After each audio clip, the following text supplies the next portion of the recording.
One nation one election इतना simple नहीं है। जरूरत बन जाती है देश में एकता और अखंडता के लिए। डेमोक्रेसी का मतलब केवल इलेक्शन नहीं है। It is necessary but not sufficient condition for democracy. 140 crore लोग हम कैसे मैनेज करेंगे, ये एक बहुत बड़ा सवाल है। हम बस प्रोसीजर चेंज कर रहे हैं, हम इलेक्शन खत्म नहीं कर रहे हैं। Basic feature of the constitution, इसमें कोई अफेक्ट नहीं हो रहा।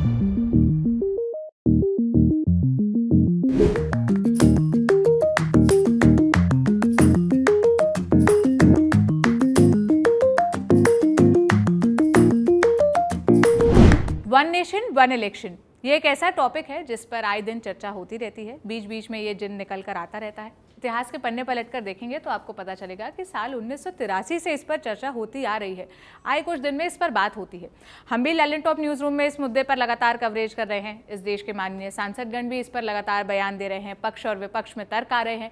तो हमने सोचा कि आज न्यूज़ रूम से निकलकर अनअकैडमी के क्लासरूम पहुंचा जाए, जो यहाँ के स्टूडेंट्स हैं उनके बीच जाया जाए और इनसे समझा जाए कि इनके मन में क्या कंसर्न्स है, क्या सवाल है, क्या डाउट है, और विस्तार से इस मुद्दे पर चर्चा की जाए। मेरे साथ आज दो एजुकेटर्स हैं जिनको हम मास्टर साहब भी कह सकते हैं। पहले एजुकेटर हैं पवन कुमार जी, आप दिल्ली के BR अम्बेडकर यूनिवर्सिटी में असिस्टेंट प्रोफेसर हैं, बहुत स्वागत है आपका। दूसरे एजुकेटर हैं, इन हाउस एक्सपर्ट कह सकते हैं आप इनको, अनअकैडमी के, जो GS पढ़ाते हैं स्टूडेंट्स को, मधुकर कोटवे सर, बहुत स्वागत है आपका। तो पहला सवाल पवन जी मेरा आपसे ही है, ज़रा आसान भाषा में पहले तो वन नेशन वन इलेक्शन है क्या, यही बता दीजिए, क्योंकि लोगों के मन में बहुत सारे बेसिक से भी डाउट्स है कि क्या होगा, क्या एक ही दिन में पूरे देश भर में चुनाव होने हैं, अलग अलग फेजेस में होने हैं, इसका मकसद क्या है। तो पहले मतलब समझ लेते हैं हम।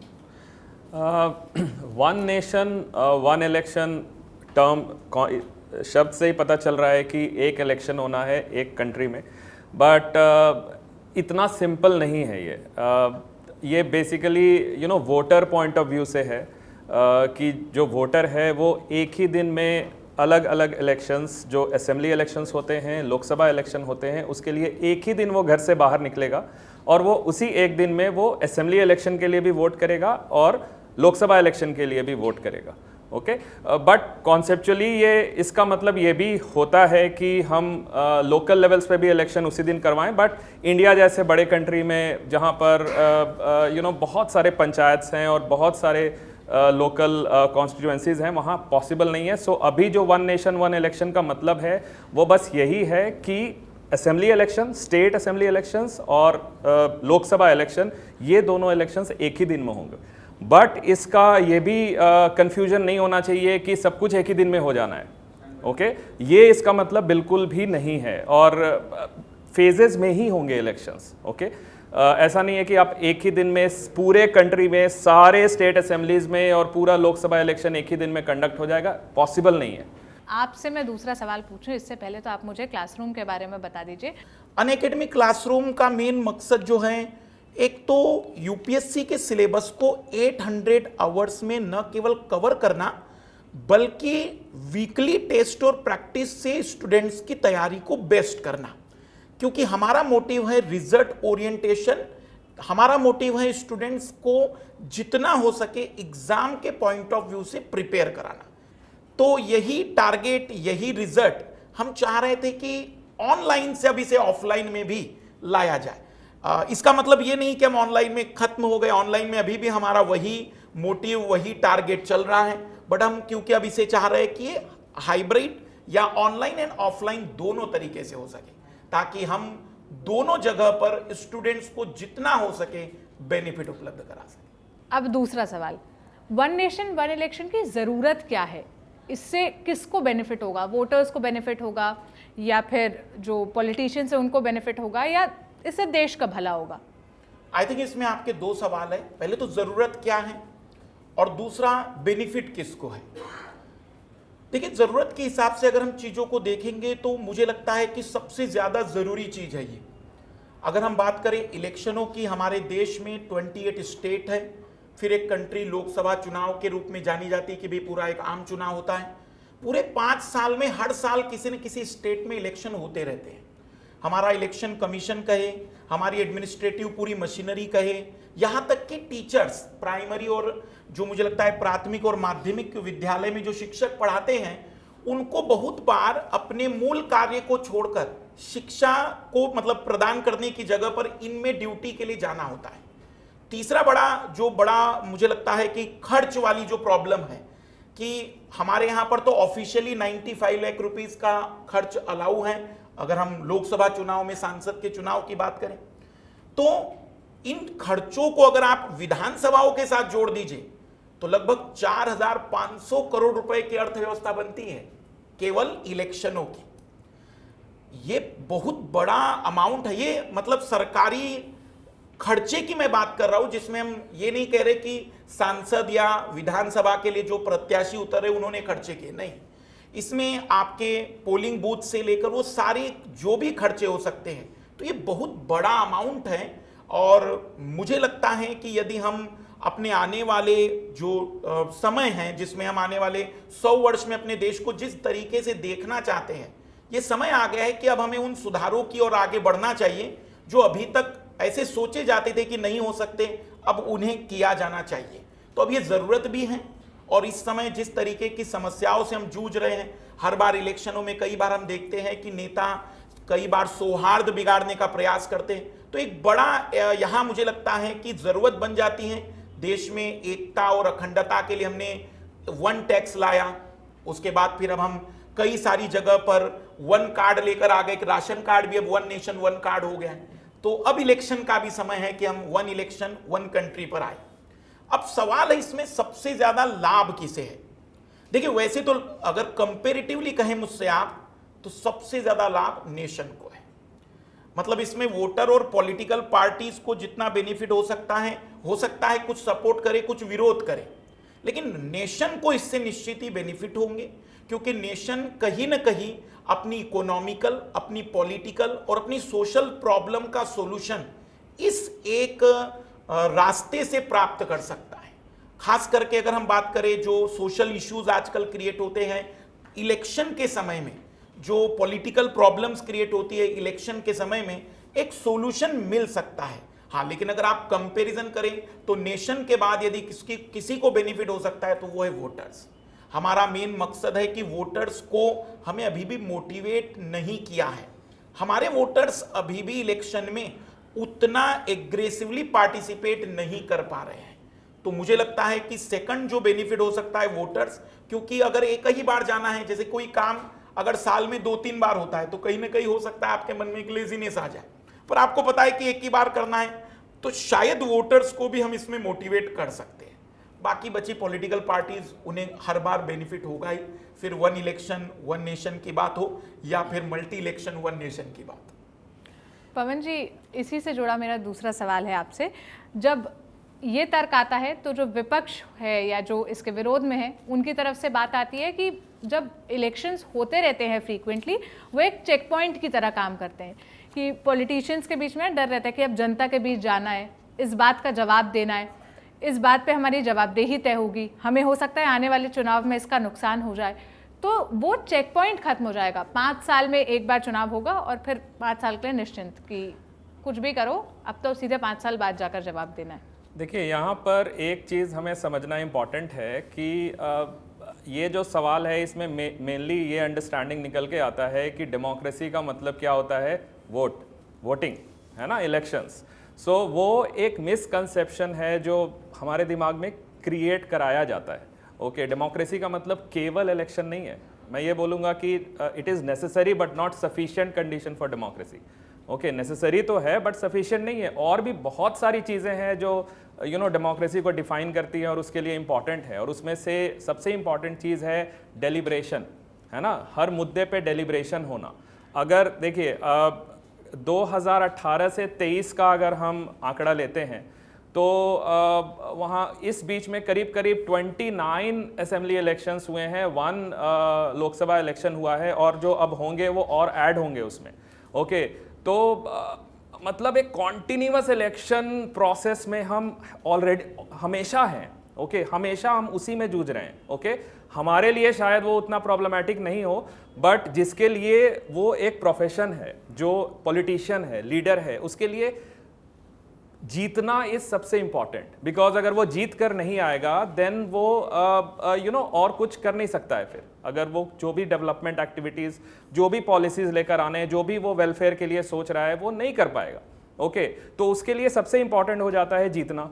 अब जब इतने इलेक्शन हो रहे हैं तो सारे पॉलिटिशियन का ध्यान कहां जाएगा? उसी इलेक्शन पे जाएगा। जब वो एक साथ बैठ रहे हैं, मिल रहे हैं, कहीं पे भी डिस्कशन हो रहा है, क्या डिस्कशन हो रहा है? अच्छा आज इस स्टेट में इतने दिनों के बाद इलेक्शन है, तो वहां क्या स्ट्रैटेजी लगाई जाए, वहां हमें कैसे जीतना है, इसी पे चर्चा होगी और किसी बात पे चर्चा नहीं होगी। किसी भी डेवलपमेंट इशू पे चर्चा नहीं होगी, किसी भी सोशल वेलफेयर इशू पे चर्चा नहीं होगी। होगी भी तो वो सेकेंडरी हो जाएगा जब तक इलेक्शन वो खत्म नहीं होता है। तो हर पॉलिटिशियन अपना भाषण तैयार कर रहा होगा कि वहां जाके हमें किन मुद्दों को उठाना है। तो फिर हम कहाँ रहेंगे? जो सोच उनकी बनेगी वो केवल उस इलेक्शन को जीतने के लिए बनेगी। तो डेलिब्रेशन हो ही नहीं रहा है। डेलिब्रेशन किस बात पे हो रहा है? इलेक्शन, वोट जीतने के ऊपर। ओके डेलिब्रेशन डेवलपमेंट इश्यूज पे नहीं हो रहा है, वेलफेयर इश्यूज पे नहीं हो रहा है। ओके तो ये अंडरस्टैंडिंग कि दिल्ली की अगर हम बात करें, दिल्ली में 13 से 15 के बीच में, 2013 से 15 के बीच में 3 इलेक्शंस हो गए, है ना। 2 असेंबली इलेक्शंस हो गए, 1 लोकसभा इलेक्शन हो गया। ओके तो कॉन्टिन्यूअस प्रोसेस चल रहा है ये। अब अगर हम एक चेक होता है ये, ठीक है, जो इलेक्शन है वो एक चेक होता है, अकाउंटेबल बनाता है जो भी गवर्नमेंट है उसको। इलेक्शंस होने चाहिए, बट अगर वो इतना कॉन्टिन्यूअस होगा देन हमें दूसरे चीज़ों के बारे में भी तो सोचना है। केवल डेमोक्रेसी और एक नेशन केवल इलेक्शन के बारे में नहीं है ना, ये तो सोचना पड़ेगा हमें। बहुत सारी और चीज़ें हैं जो इंपॉर्टेंट है। तो अकाउंटेबिलिटी है तो हम इलेक्शन ख़त्म तो नहीं कर रहे, है ना, ये भी सोचना है। हम ख़त्म तो नहीं कर रहे इलेक्शन की, ख़त्म हो जाएगा, इलेक्शन होगा। 5 years is not a very big span of time जिसमें हम इलेक्शन करवा रहे हैं। अगर हम एक नेशन और पूरा देश या किसी एक स्टेट को भी अगर हम कंसिडर करें, उसमें जितने भी डेवलपमेंट एक्टिविटीज़ हमें करनी है, 5 साल कोई बहुत बड़ा नहीं होता है। हम अपने कॉलेज लेवल पे भी जब हमें कुछ काम करना होता है तो 1 साल यूं ही निकल जाता है ना, कुछ प्लानिंग करने में, कोई भी किसी चीज़ को ऑर्गेनाइज करने में। 5 साल पूरे देश के लिए और स्टेट के लिए बहुत बड़ा टाइम फ्रेम नहीं है। तो ये आर्गुमेंट मुझे उतना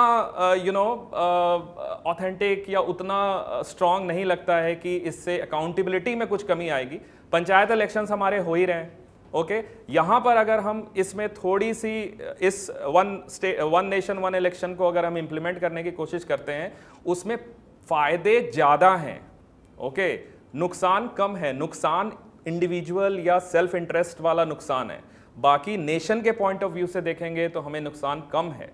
ओके नुकसान कहाँ पे है? नुकसान एक्चुअली में नहीं है, वो मतलब मैनेजमेंट वाला प्रॉब्लम है। करेंगे कैसे, होगा कैसे, पॉसिबल कैसे होगा, all these kinds of question. So problem वहां पे है, ठीक है। कॉन्स्टिट्यूशनल अमेंडमेंट करना पड़ेगा तो कॉन्स्टिट्यूशन ऐसे होगा। So all those kinds of, but we need to think large, है ना, बड़ा सोचना होगा। जब हम देश के बारे में सोच रहे हैं तो ये इमीडिएट लॉस और बेनिफिट के बारे में नहीं सोचना पड़ेगा, लॉन्ग टर्म के बारे में सोचना पड़ेगा, क्या फायदा होने वाला है हमें लॉन्ग टर्म में। सो मेरे हिसाब से लॉन्ग टर्म में it is going to benefit us. And accountability फिर भी रहेगी, ऐसा नहीं होगा अकाउंटेबिलिटी खत्म हो जाती है। ठीक है, प्रोज एंड कॉन्स पे मैं आऊंगी। आप थोड़ा सा इतिहास भी बताते चलिएगा, क्योंकि वन नेशन वन इलेक्शन कोई बहुत नया कंसेप्ट तो है नहीं था। तो उस वक्त और आज के समय में क्या फर्क है? उस वक्त क्यों ये पॉसिबल था, आज के समय में क्या डिफिकल्टी है? तो 1951 में जब पहली बार इलेक्शन हुए तो वन नेशन वन इलेक्शन ही थे वो, और 57, 62 ये वन नेशन वन इलेक्शन ही हुए थे। हाँ, उसमें एक बड़ा रीजन ये भी था कि हमारे पूरे देश में सेंटर में कांग्रेस थी और अधिकतर स्टेट में भी कांग्रेस पार्टी थी। उस समय सेंटर और स्टेट में एक ही पार्टी की गवर्नमेंट होने के कारण कई बार अगर मान लीजिए कोई इश्यूज भी हो जाते थे तो वो पार्टी पॉलिटिक्स के माध्यम से मैनेज कर लिए जाते थे। तो इनिशियल दौर में अगर हम देखेंगे तो वन नेशन वन इलेक्शन इसलिए सक्सेसफुल हुए क्योंकि एक ही पार्टी लगभग पूरे देश में वर्क कर रही थी।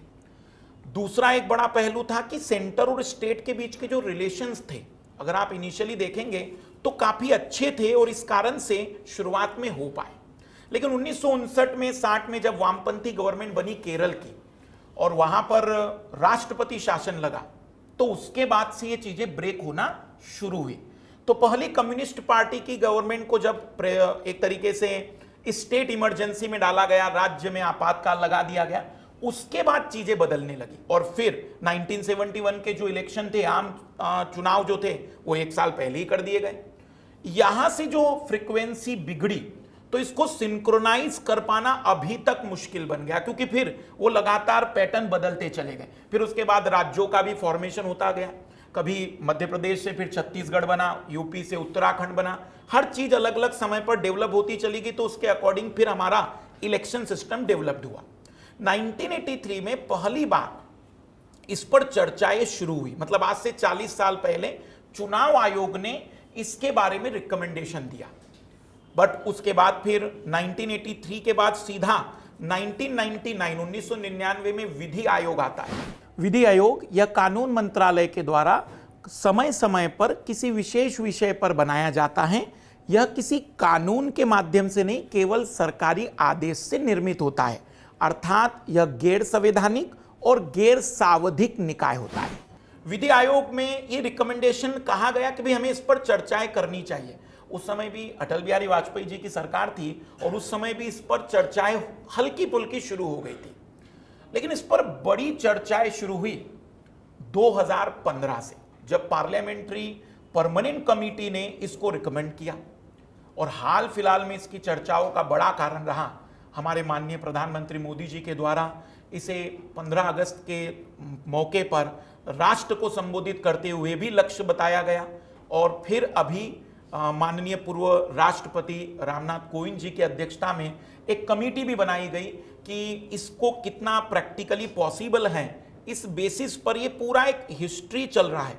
और सबसे ज्यादा मतलब मैं कहूंगा कि इस पर जो काम हुआ, हमारे 21वें विधि आयोग, बलबीर सिंह जो अध्यक्ष थे उसमें, जस्टिस बलबीर सिंह जी, तो उन्होंने जो रिकमेंडेशन दिए हैं पूरे, जिसमें पॉसिबिलिटीज को भी एक्सप्लेन किया है, उन्होंने समझाने की कोशिश की है कि कैसे अगर हम अपनी कंट्री में 1 नेशन 1 इलेक्शन लाना चाहते हैं, क्या क्या ऑप्शंस हैं। उन्होंने एक्सप्लेन किया है कि हम इसके लिए क्या क्या हर्डल्स है, क्या क्या बैरियर्स हैं जिन्हें हम पार कर सकते हैं। तो मुझे लगता है कि ये जो एक लंबा इतिहास हम जो बता रहे हैं, ये हमें बता रहा है कि अब समय आ गया है कि इस पर अब प्रैक्टिकली और इस पर जितना हो सकता है अप्रोच के अकॉर्डिंग आगे बढ़ा जाए। इस पर चर्चा होने की एक और वजह ये भी है 2014-15 के बाद कि ये जो अभी सत्ताधारी पार्टी है भारतीय जनता पार्टी, ये उनके मैनिफेस्टो का भी हिस्सा रहा है। आप चाहे 2014 का मैनिफेस्टो उठा कर देखेंगे, उसमें भी ये लिखा था, और 2019 का मैनिफेस्टो उठाकर देखेंगे, उसमें भी यही बात लिखी गई थी। जब इतने सालों से इस पर चर्चा चल रही है, तो क्या हर्डल्स है, क्या समस्याएं हैं जो आ रही हैं, क्यों नहीं ये इम्प्लीमेंट हो पाया, कौन सी ऐसी बातें हैं? जैसे एक तो आपने अपनी बात में मेंशन किया कि संविधान में संशोधन करना पड़ेगा, कुछ आर्टिकल्स में, शायद 4 या 5 आर्टिकल्स हैं। तो आप हर्डल्स पर अगर पहले लाइट डालें। इसमें सबसे बड़े अगर हम हर्डल्स को डिवाइड करें तो, क्योंकि मैं एक एजुकेटर हूँ और प्रिपरेशन करते समय थोड़ा सा हम बांट देते हैं ताकि चीज़ें थोड़ा सिंप्लीफाई कर सकें। मैं इसे सिंपली 3 भागों में बांटता हूँ। एक तो कॉन्स्टिट्यूशनल हर्डल्स है। हमें सबसे पहले आर्टिकल 83, हमारे देश के संविधान का अनुच्छेद 83, आर्टिकल 83 लोकसभा और राज्यसभा के कार्यकाल को स्पष्ट करता है। लोकसभा का कार्यकाल 5 वर्ष का होता है, राज्यसभा एक स्थायी सदन है, इनके सदस्यों का कार्यकाल 6 वर्ष का होता है। हर 2 वर्ष में 1/3 सदस्य यहां से एक प्रकार से पद त्यागते हैं। इसमें जो प्रोविजन है सेकंड, जो लोकसभा के ड्यूरेशन को एक्सप्लेन करता है, आर्टिकल 172(1) है, जो स्टेट लेजिस्लेचर में चेंजेस करने के लिए कहेगा। आर्टिकल 85 है, जिसमें हमें लोकसभा की जो पूरी की पूरी कार्रवाई होती है उसमें चेंजेस करने पड़ेंगे। यहाँ तक कि आर्टिकल 356 जो कि स्टेट इमरजेंसी वाला है, वहाँ चेंज करने पड़ेंगे। ये तो कॉन्स्टिट्यूशनल चेंज हुए, लेकिन 1951 का रिप्रेजेंटेटिव एक्ट भी तो है, जिसमें कई सारे ऐसे प्रोविजन हैं जिसको बदलना पड़ेगा हमें। तो 1951 का जनप्रतिनिधि अधिनियम, इसमें भी संशोधन करने पड़ेंगे। तो ये पहला संशोधन हुआ, पर यहां बात इतनी सरल नहीं है। 2/3 बहुमत लोकसभा और राज्यसभा में हो सकता है आप हासिल कर लें, लेकिन क्योंकि एक फेडरल स्ट्रक्चर को चेंज करने वाला पॉइंट है, और जहां संघात्मक व्यवस्था बदलती है, जहां फेडरल स्ट्रक्चर बदलते हैं, वहां हमें 50% राज्यों की भी अनुमति लेनी पड़ेगी।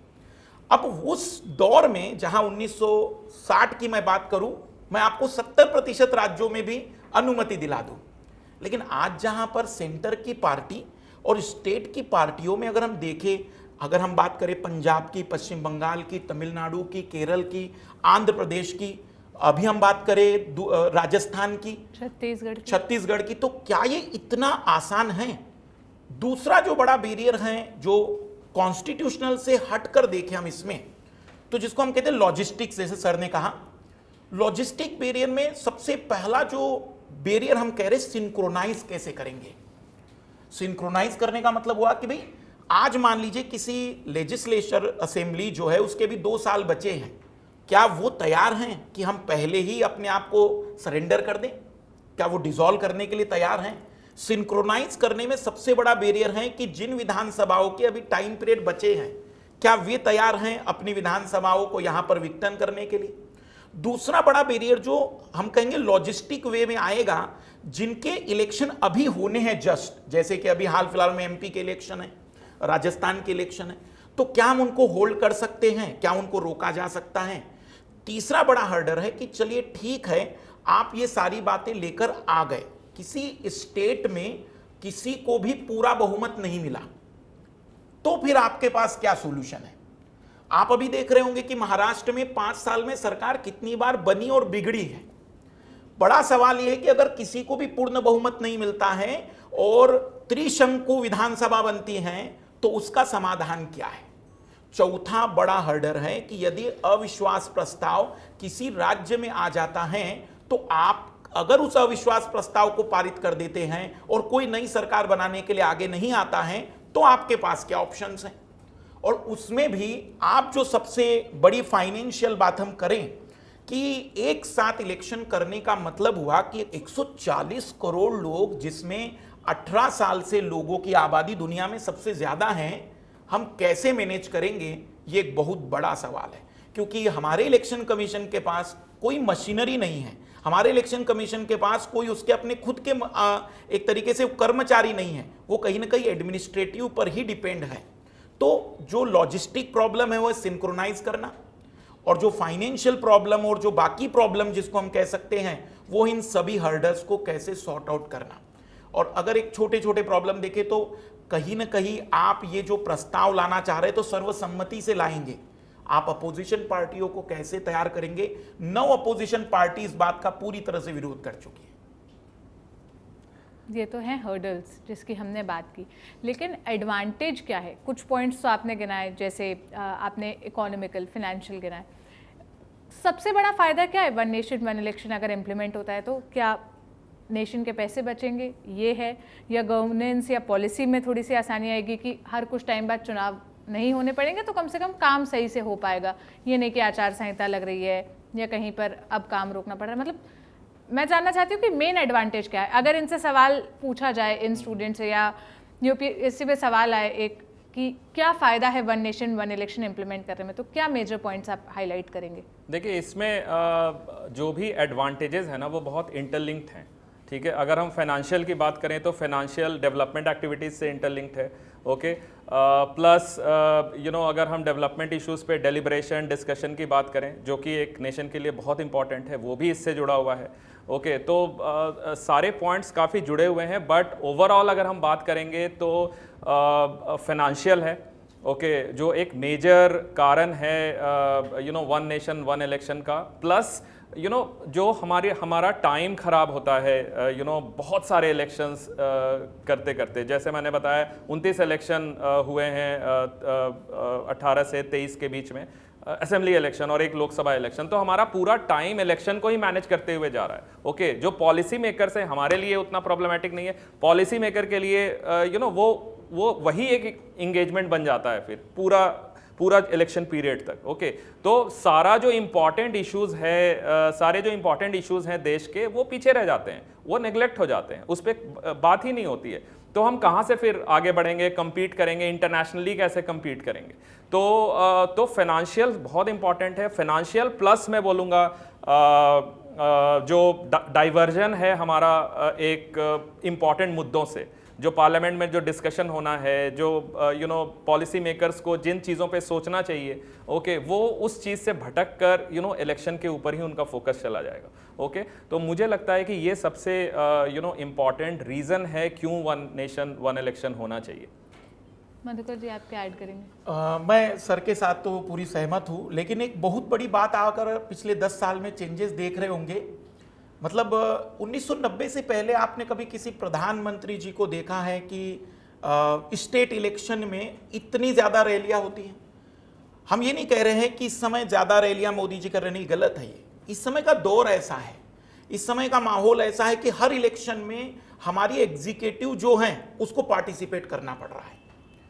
अगर इसी तरीके से चीज़ें चलती रहेगी तो हमारा जो पूरा सिस्टम है, लेजिस्लेचर, एग्जीक्यूटिव और जुडिशरी वाला, तो एग्जीक्यूटिव क्या सच में वही वर्क कर रहा है जिसके लिए हमने उन्हें चुना है, कि कई बार वह ऐसे वर्क कर रहा है जिसकी अभी उसको ज़रूरत नहीं थी पर उसकी पार्टी को ज़रूरत थी? तो हमें इस बात को समझना पड़ेगा कि अगर इस तरीके से एग्जीक्यूटिव लगातार मेन वर्क को छोड़कर बाकी वर्क करेगी तो हमें उन्हें रोकना नहीं है, बल्कि हमें एक ऐसा सॉल्यूशन लेकर आना है ताकि एग्जीक्यूटिव को भी प्रॉपर टाइम मिले अपनी पॉलिसीज़ को लागू करने के लिए, अपने पॉलिसीज़ को बनाने के लिए, और उन्हें भी एक रिलैक्सेशन मिले कि वो अब देश के जितनी भी प्रॉब्लम्स है उनको सॉर्ट आउट कर सके। क्योंकि कंटिन्यूअसली इलेक्शन, जैसे कि सर ने कहा, बार बार प्रेशराइज करता है। कोई भी पावर में हो, कोई भी अपोजिशन में हो, हर कोई चाहता है कि वो जीते, और उस जीत के लिए वो कई बार अपने मुख्य कार्यों को छोड़ देता है। फॉर एग्जाम्पल, अगर हम कहीं पर भी बातचीत करते हैं कि हमारा मेन काम जैसे विद्यार्थियों का पढ़ाई करना है, लेकिन मान लीजिए कि कोई दूसरे काम आ जाते हैं, अभी वर्ल्ड कप चल रहा है, तो ऐसे बीच बीच में हर्डर्स नहीं हटाएंगे तो इनकी पढ़ाई कंटिन्यू नहीं हो सकती है। तो हम कहेंगे कि वन नेशन वन इलेक्शन बहुत सारे बेनिफिट तो लाएगा ही, लेकिन मेन जो मुझे लगता है, एग्जीक्यूटिव वास्तविक रूप में अपने काम को एग्जीक्यूट कर पाएगी। मैं अब इसको थोड़ा और वाइडर पर्सपेक्टिव में समझना चाहूँगी। क्या आप किसी और देश का एग्जाम्पल देकर ये समझा सकते हैं जहाँ one nation one election implement हुआ हो?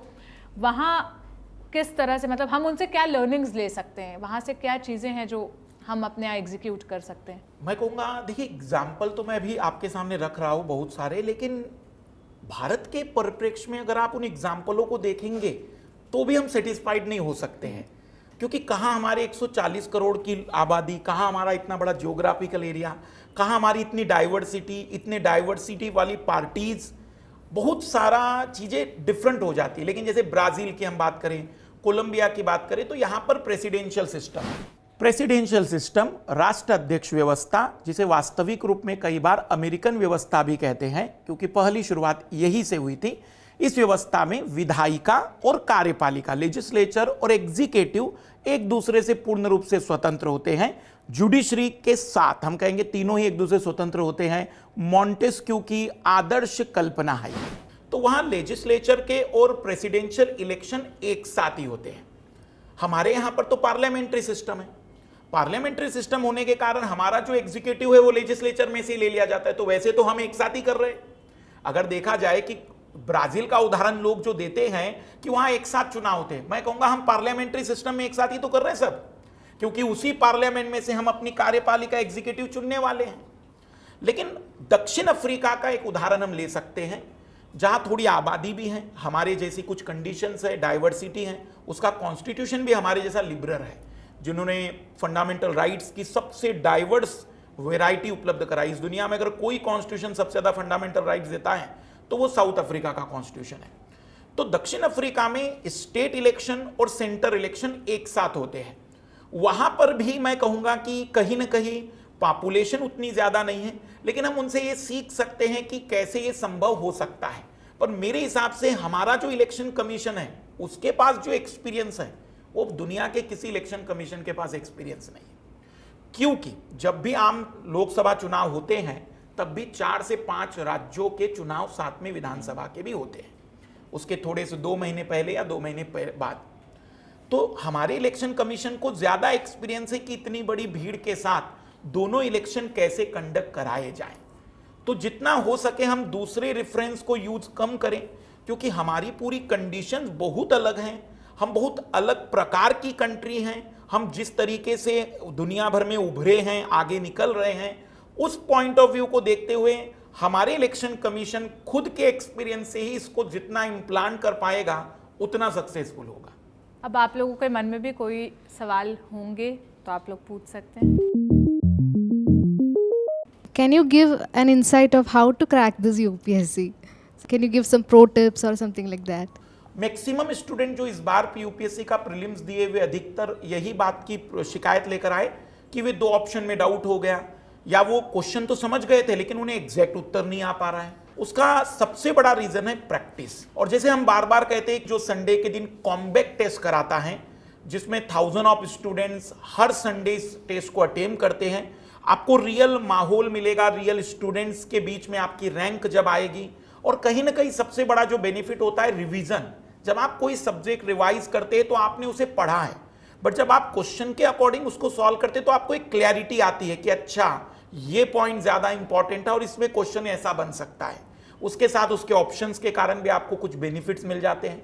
तो जो कॉम्बैक टेस्ट होते हैं, जो स्कॉलरशिप टेस्ट के रूप में भी जाने जाते हैं, उसे मैं कहूंगा कि स्टूडेंट ज्वाइन करें। फ्री ऑफ कॉस्ट होता है।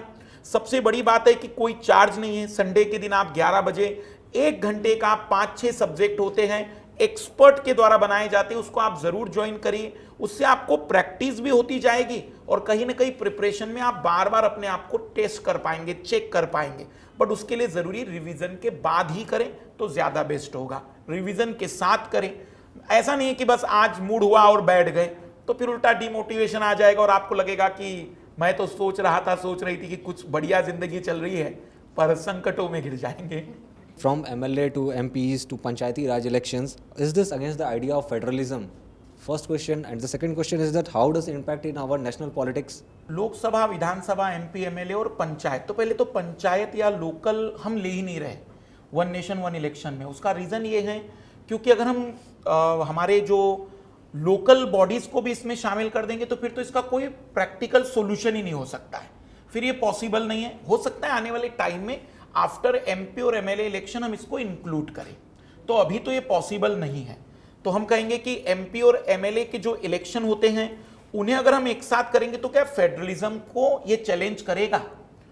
कुछ हद तक कह सकते हैं, क्योंकि हमारे फेडरलिज्म में कहीं ना कहीं ये कहा जाता है कि स्टेट और सेंटर 2 अलग अलग बॉडीज हैं जिनकी पावर पूरी तरह से सेपरेट है। तो हम ये मानते हैं कि उनकी पावर सेपरेट है तो उनका सिलेक्शन भी सेपरेट होना चाहिए और अलग अलग होना चाहिए।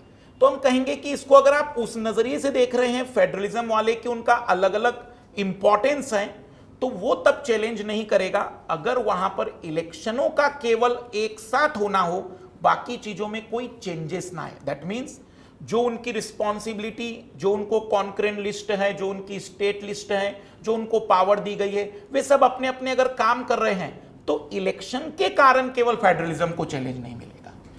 सर, बट जैसे अभी आपने कहा कि मतलब पंचायती राज इंक्लूड नहीं होगा, मेयर के इलेक्शन इंक्लूड नहीं होंगे, तो बेसिकली वन इलेक्शन वो रह कहाँ जाएगा? वन नेशन वन इलेक्शन, पंचायती राज के भी तो इलेक्शन होंगे, वो सेपरेट होंगे। वो इसलिए होंगे, उसका सबसे बड़ा रीजन है कि लोकल जो टॉपिक्स है, जो लोकल मुद्दे हैं और जो लोकल डिमांड है वो सच में सेपरेट ही रखी जाए। जैसे हम कहते हैं एक सिंपल जो होता है ग्राम सभा और लोकसभा में सबसे बड़ा डिफरेंस ये कि ग्राम सभा इज द डायरेक्ट डेमोक्रेसी, क्योंकि यहां कोई इलेक्ट होके थोड़ी बैठा है, जिसकी एज 18 है वो बैठ गया है। और लोकसभा में हमने एक पर्टिकुलर पर्सन को रिप्रेजेंट करने के लिए भेजा है। तो one nation one election actual में रिप्रेजेंटेटिव को भेजने के लिए है। बट अगर आप इसमें लोकल बॉडीज को लेकर आ जाएंगे तो फिर चैलेंजेस ये खड़े होंगे कि इतने बड़े इलेक्शनों को कितने फेज में कवर किया जाए, क्योंकि बहुत ज्यादा इलेक्शन हो जाते हैं। फिर हमारा जो स्टेट इलेक्शन कमीशन है वो वर्क क्या करेगा? वहां चैलेंज क्रिएट हो जाएगा फेडरलिज्म को। Thank you sir. ये समझना पड़ेगा आपको, जो स्टेट असेंबली इलेक्शंस होते हैं और जो लोकसभा होता है, मतलब लोकसभा और विधानसभा, ये दोनों चुनाव निर्वाचन आयोग, इलेक्शन कमीशन जिसको चुनाव आयोग कहते हैं, वो कंडक्ट कराता है। और जो आपके लोकल बॉडीज इलेक्शन होते हैं, चाहे वो पंचायत का इलेक्शन हो या फिर म्यूनिसिपल कॉर्पोरेशन का इलेक्शन हो, वो स्टेट इलेक्शन कमीशन। ये मेजर डिफरेंस है। इसलिए अभी जब वन नेशन वन इलेक्शन की बात हो रही है तो जो सेकेंड पार्ट है उसको नहीं इंक्लूड किया जा रहा, जबकि अल्टीमेटली फ़ायदा यही बताया जा रहा था, या अल्टीमेट काउंट यही बताया जाता है कि क्यों 2 सेपरेट लिस्ट बने। मतलब अगर आप 18 साल के हैं, आप अगर लोकसभा में वोट देने के लिए एलिजिबल हैं, आप विधानसभा में वोट देने के लिए एलिजिबल हैं, तो 2 सेपरेट लिस्ट क्यों बने कि वो दोनों के लिए अलग लिस्ट बने और पंचायत या एमएलसी के चुनाव के लिए अलग मतलब लिस्ट? मैं एक बात बताऊं कि मैडम का जो कहना है कि अभी फिलहाल में हमारे यहाँ पर जो वोटर लिस्ट होती है वो भी 2 होती है। स्टेट इलेक्शन कमीशन अपनी वोटर लिस्ट बनाता है और सेंटर जो इलेक्शन कमीशन है वो अपनी अलग वोटर लिस्ट, तो वो एक अलग एक्सपेंडिचर हो जाता है। बट अभी फिलहाल में उन दोनों को मर्ज करेंगे तो फिर फेडरलिज्म को चैलेंज तो आएगा। फेडरलिज्म, संघवाद, एक विशेष प्रकार की ऐसी व्यवस्था जहां किसी देश में एक साथ 2 सरकारें होती है।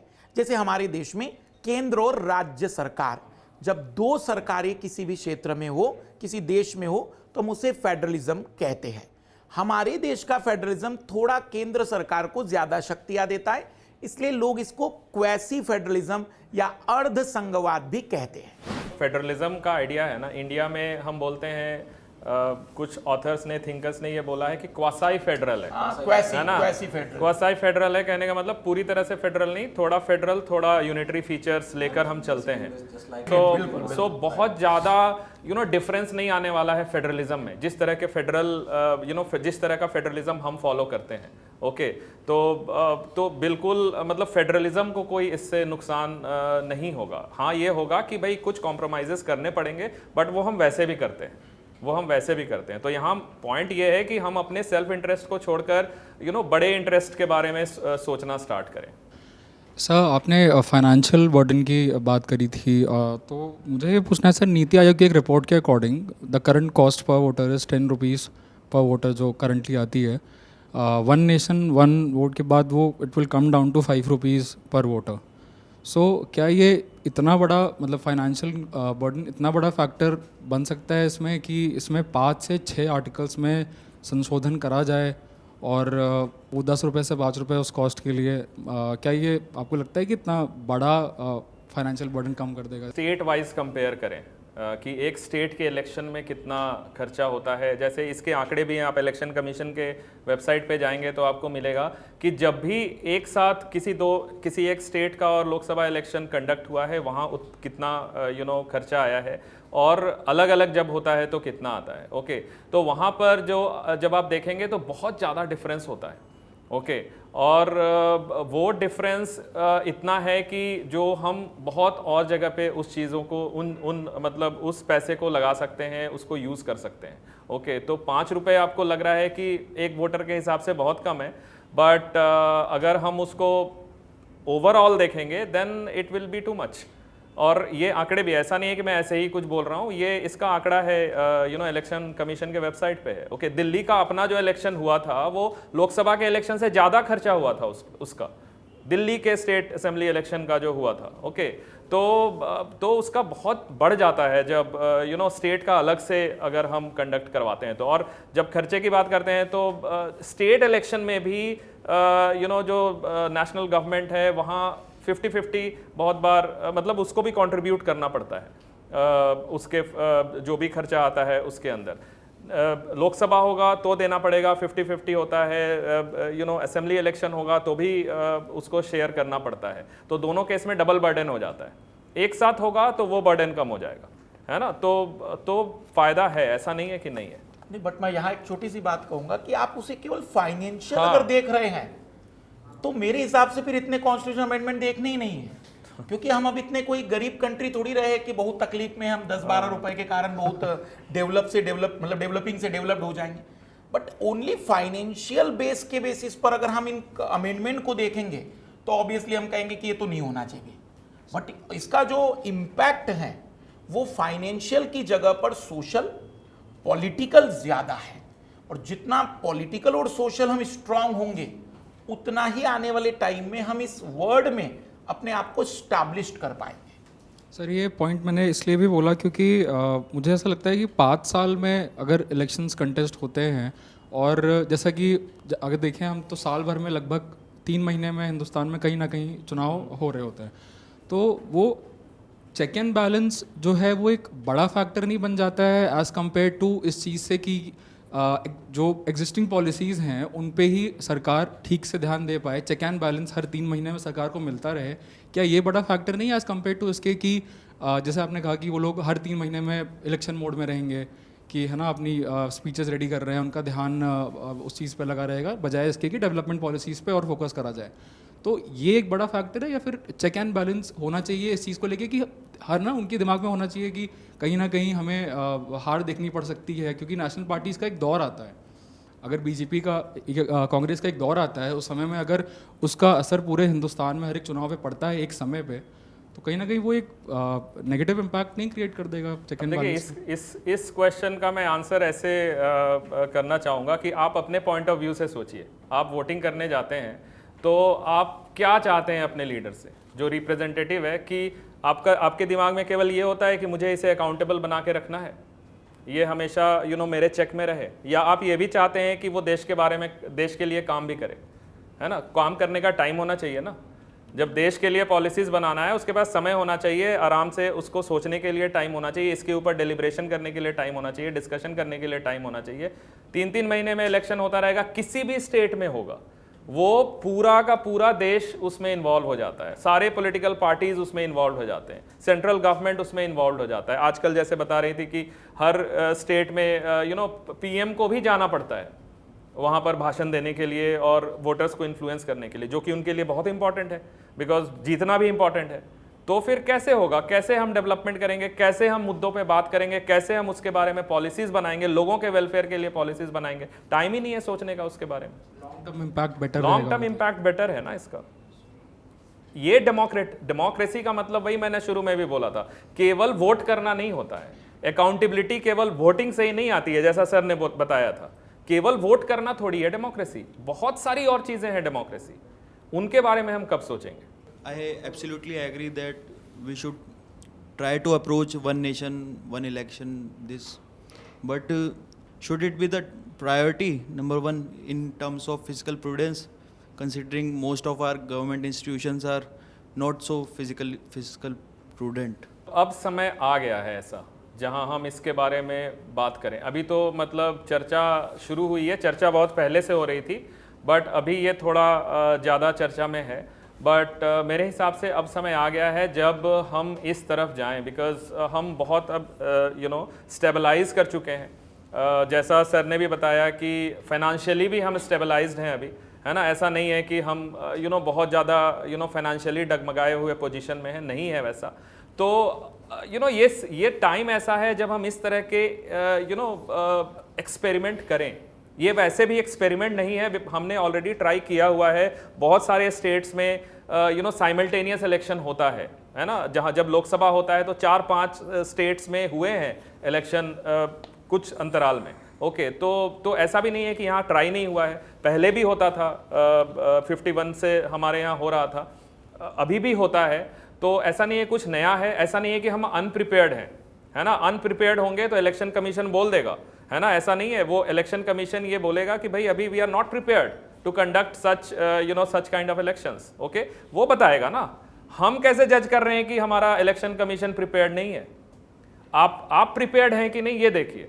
ठीक है, आप एज अ वोटर घर से निकल के एक ही दिन में दो चीज़ों पर आपको वोटिंग करना है, आप कर सकते हैं या नहीं कर सकते हैं? आपको कोई प्रॉब्लम है? अगर नहीं है तो अगर जो टेक्निकल प्रॉब्लम और लॉजिस्टिक और बाकी प्रॉब्लम, वो तो इलेक्शन कमीशन देखेगा, है ना। इलेक्शन कमीशन को बोलने दीजिए कि हम प्रिपेयर्ड नहीं है। ठीक है, वो अगर बोल रहे हैं हम प्रिपेयर्ड हैं तो we should believe election commission, है ना। हमें उस पर विश्वास करना चाहिए कि भाई जो वो कह रही है हम कर सकते हैं तो कर सकते हैं, जब तक कि वोटर को कोई प्रॉब्लम नहीं है कि हम नहीं करना चाहते हैं। वोटर आके बोले कि भाई हमें नहीं करना है एक ही साथ 2 वोटिंग, हमें 2 दिन निकलना है घर से, या जितने भी दिन निकलना है, हम एक ही दिन में नहीं जाना चाहते हैं, then it is something that we can think about. But otherwise हम प्रिपेयर्ड नहीं है। कौन प्रिपेयर्ड नहीं है? इलेक्शन कमीशन होना चाहिए प्रिपेयर्ड। ओके, पार्टीज प्रिपेयर्ड होनी चाहिए इस चीज़ को लागू करने के। जो हमारा कॉन्स्टिट्यूशन है वो पहले से ही यूनिटरी बायस है। तो जैसे GST हो गया, 1 नेशन 1 इलेक्शन हो गया, गवर्नर हो गया, इससे हम क्या और यूनिटरी बनाना चाहते हैं? हाँ, ऐसा कुछ हद तक लोग कह रहे हैं। मतलब कई विपक्ष पार्टियों ने यही आरोप लगाया है कि इससे तो हमारा जो फेडरलिज्म क्वैसी था वो क्वैसी भी नहीं रहेगा, अब तो पूरी तरह से हम यूनिटरी में ही कन्वर्ट हो जाएंगे। बट मेरे हिसाब से अगर आप मुझसे कहे कि क्या इससे ऐसा होगा, तो ये तो इम्प्लांट होने के बाद पता चलेगा। एक्चुअल में अभी हम केवल चुन रहे हैं एक साथ, उसके बाद क्या इम्पैक्ट पड़ता है, क्या इससे हमारे जो स्टेट गवर्नमेंट है उसकी पावर को किसी प्रकार से अफेक्ट होना पड़ता है? जब तक ये चीज सामने नहीं आए, ये केवल एक पॉसिबिलिटीज कही जा सकती है। बाकी जो विरोध करने वाले वो अपनी जगह पर अपनी बात रखेंगे, लेकिन जब तक आप इसको करेंगे नहीं, इम्प्लांट नहीं करेंगे, तब तक आप ये कह देंगे कि इससे हमारा जो फेडरलिज्म है या हमारा जो यूनिटरी की तरफ हम ज्यादा जा रहे हैं, ये थोड़ा अतिशयोक्ति होगी। मतलब हम कहेंगे कि कुछ ज्यादा जल्दी बोल रहे हैं। बट जिस टाइप का फेडरलिज्म हमारा है ना अभी, उसमें कोई बहुत ज़्यादा डिफरेंस आने वाला नहीं है, बिकॉज हम बस प्रोसीजर चेंज कर रहे हैं, है ना। इलेक्शन का प्रोसीजर, हम इलेक्शन ख़त्म नहीं कर रहे हैं, हम बस प्रोसेस बदल रहे हैं ना, प्रोसेस बदल रहे हैं कि 2 बार होता था इलेक्शन, अब एक ही साथ होगा बस।